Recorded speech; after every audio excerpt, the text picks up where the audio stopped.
Welcome to the Real News Network. I'm Paul Jay in Baltimore, and welcome to this week's Porter Report. Now joining us from our D.C. studio is Gareth Porter. He's an investigative journalist, a historian, and often contributor to the Real News Network. Thanks very much for joining us, Gareth. Thanks very much, Paul. Good to be back. So I'm kind of, I guess I'm not surprised, but I think it's kind of interesting how little debate there is about America at war. The United States is in war in Afghanistan. In the presidential campaign, there's practically no debate, although each initiative of President Obama seems to have ended in failure. He started early in his administration. He was going to broker this deal between India and Pakistan to make finally a deal in Kashmir that would free up Pakistani troops to help fight the Taliban.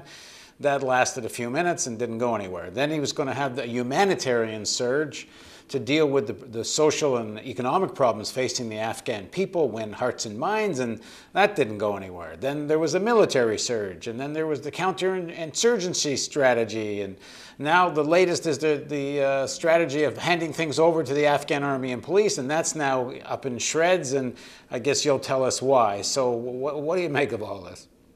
Well, I think you're right. It is a remarkable fact that you have here a failed war, pretty much widely appreciated at some level, at least by most Americans. And that fact certainly has registered with, even with Mitt Romney's Republican base. I mean, I think it's clear that there are a lot of Republican voters and even members of Congress who are very disturbed about the situation. And even Clint Eastwood wants out of Afghanistan.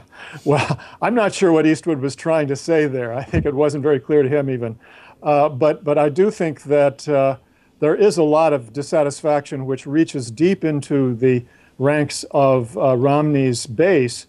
And so it is quite interesting that he has not said anything to essentially raise the issue of a failed war against Obama during this campaign. And my feeling, my guess is that what's going on here is that he is in fact indebted to some very large contributors whose interests would not be served by an all-out criticism of Obama on the Afghan war. I think that the military services and the military-industrial complex, the leading military industries, would not want the Republican candidate to weigh in a very big way against the continuation and an effort to portray this war as successful. So what about the exit strategy supposed to be handing things over to the Afghan army and police? And now, as you've reported in one of your articles, this ain't on because too many Afghan police and soldiers or people dressed up as Afghan police and soldiers are killing American soldiers.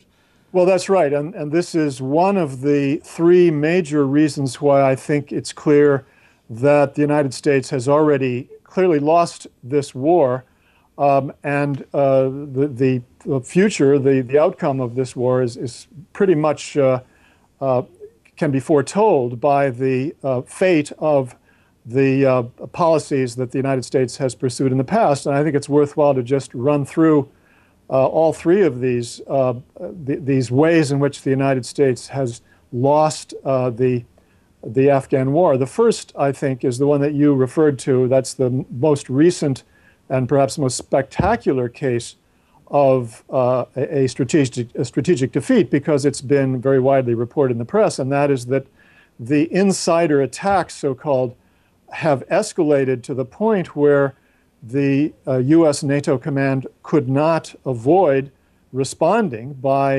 essentially protecting U.S. troops from its erstwhile or supposed allies. That is to say, by essentially cutting off the partnering or joint operations between the United States military or NATO military and the Afghan military and police until further notice. And this happened now 10 days or so ago. There's no sign that they have started to consider this and are reinstating the very ambitious plans for partnering. So what that means is that the Afghan military is really on its own. And as I pointed out in my story, in places like Helmand province, where the Afghan military was really depending very heavily on U.S. troops to be with them in carrying out operations against the Taliban. They are now feeling very, very nervous about having to carry on operations against the Taliban. It's very clear that whatever operations are carried on are going to be much less ambitious and much less frequent than would otherwise have been the case. Now, Nicholas Burns, who was an Undersecretary of State under the Bush administration, was on C-SPAN the other day, and actually quite a defender of President Obama in general on all kinds of foreign policy questions, including Afghanistan. But he's essentially said that the exit strategy now is that the U.S. is going to broker a deal between the Karzai government and the Taliban, which is something a few years ago was completely taboo to even talk about. Now that seems to be the exit strategy. What do you make of that? Well, I'm not sure if it's an exit strategy yet or not. I mean, I think the United States has been feinting, that is, the Obama administration has been feinting toward making gestures toward a negotiated settlement of some sort. But at the same time, what it's actually been doing has been putting impossible conditions on talks with the Taliban, or failing to put forward even the minimum conditions for successful negotiation. I mean, the most essential condition, of course, is for the United States to signal that it is indeed willing to withdraw its troops on a timetable as part of a settlement, a complete withdrawal. And the Taliban have said that they are willing to make a deal with the United States. But isn't that the hitch here? Is I don't think the Obama administration has, I think, made it pretty clear, and so certainly the Pentagon has. There's no intention of a complete withdrawal. They want to maintain a troop presence. They just want the war over. Well, absolutely. That's the problem. They want to continue a troop presence. They want to be able to, of course, carry on special operations forces night raids for the foreseeable future and beyond.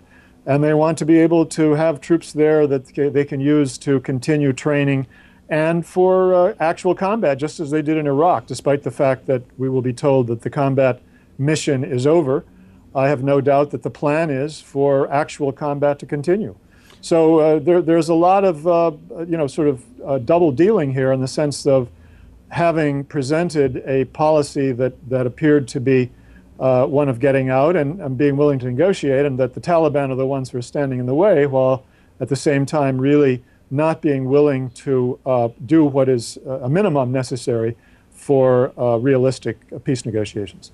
In sum, I'm not sure that the administration has yet decided that it's serious about negotiations. Right. And what else do they have? Well, I mean, that's a very good question. I don't think they've got much going for themselves besides just mostly praying that they're going to get through this without a complete collapse of the Kabul regime. I think I made that mistake because I have been making comparisons, of course, between Afghanistan and the last years of the U.S. war in Vietnam recently. And one of the ways in which there's an interesting comparison to be made here, is that the Taliban have been able to carry out spectacular attacks on U.S. bases that have gotten much farther and done much more damage than anything the Viet Cong and North Vietnamese were ever able to do during the Vietnam War. And the most recent attack in Kandahar province on Camp Bastion, as it's called, in which a large squad of Taliban was able to penetrate the defenses of the base and get in and destroy 6 Harrier aircraft and kill 14 U.S. NATO personnel, including a lieutenant colonel who was in charge of the air war there from the base. That is a very, very substantial raid by the Taliban, which goes beyond anything they've been able to do. And again, in comparison with Vietnam, is far and away a much bigger success. So this heralds, I think, a new phase in which the Taliban will be capable of carrying out some very big, successful operations against U.S. NATO forces.